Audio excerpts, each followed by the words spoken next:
Well, also tonight, it is down to business as the Republican Party begins its convention in earnest. All eyes will be on Wisconsin's Governor Scott Walker. He is scheduled to make a major speech tonight, perhaps the biggest of his career. Mike Lowe spoke with the governor about the speech and has the latest from Tampa. Governor Scott Walker will give a prime-time address to the Republican National Convention tonight. He is one of several conservative governors who are slated to speak, but he may be the most closely watched. His recall election galvanized and energized Republicans. We spoke with him about what he's going to say tonight in a special preview. Well, we're going to talk a little bit about the experience in Wisconsin, how our reforms are working, and how a couple months ago voters had a real choice, just like they're going to have in America. Do you want government that measures success by how many people are dependent on the government? Or do you want a leader of your government at the national level who views success as just the opposite, by how many people are not dependent on the government because they've got jobs in the private sector? We're going to talk about how we were able to turn things around. We still got much more work to be done, but how we've been able to turn things around and how we need a leader like Mitt Romney to do it for the rest of the country. This is your first big national speech since the recall. Will you focus more on criticizing President Obama or focusing on the Wisconsin story? Much more on the Wisconsin story and talking about the contrast. Really the only thing I'm going to hone in on at any point that has anything to do with the president is the economic plight we face. The 42 months of unemployment above 8%, the 12 million of our fellow citizens who are unemployed. But really, that's just more a statement of fact. It's not a critique as much as saying, hey, we need help now.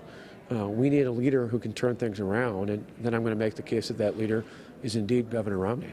Is it a difficult case for you to make that the Wisconsin economy is doing well at the same time that President Obama is not doing a good job? No, I mean, I think in our case, you even look last month, we weren't alone. 44 of the 50 states saw unemployment tick up a little bit, just like it did slightly in Wisconsin.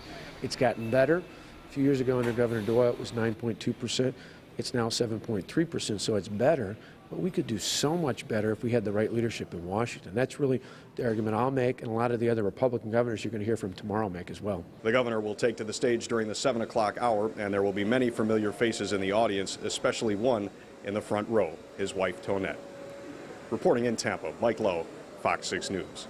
And Governor Walker, just one of a number of big-name Republicans taking the stage tonight in Tampa. Other speakers include RNC Chairman Reince Priebus, also of Wisconsin, of course, House Speaker John Boehner, former Pennsylvania Senator and one-time candidate Rick Santorum, as well as South Carolina Governor Nikki Haley.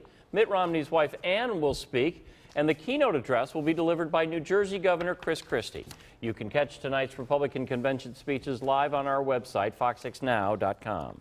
This afternoon, the roll call by the states to nominate Mitt Romney as the Republican candidate took place. The Garden State, the proud home of tonight's keynote address given by Governor Chris Christie, proudly casts all 50 of its votes for the next president of the United States, Governor Mitt Romney. And with that vote by New Jersey, Romney received enough, more than 1,140 delegates to receive the nomination. Mitt Romney is scheduled to accept the nomination on Thursday night.